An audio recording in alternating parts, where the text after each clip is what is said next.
Kim Chiu may patama kay Sian Lim, Paolo Avellino.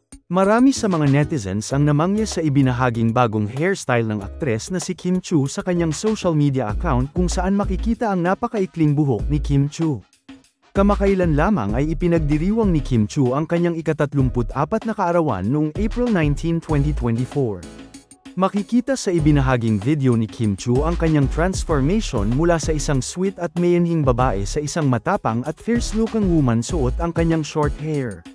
Kalakip ng kanyang post ay isang makahulugang mensahe para sa kanyang sarili sa pagsalubong niya sa kanyang kaarawan. Sa caption inilahad ni Kim Chiu ang kanyang paniniwala na lahat ng nangyayari sa buhay ng tao ay may dahilan.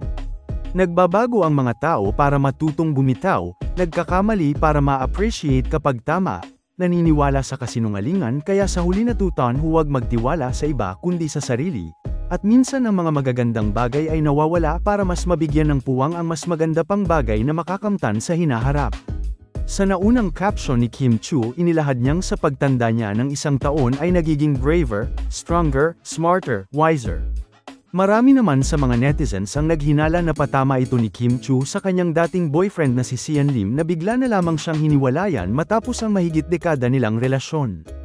Hiling naman ngayon ng mga tagahanga ni Kim Chiu na tuluyan na itong makapag-move on at makahanap ng lalaking karapat-dapat nitong ibigin na handa siyang iharap sa altar. Kung nagustuhan mo ang video na to, huwag kalimutan mag-like at mag-subscribe para lagi kang updated sa mga bagong videos ko. Salamat!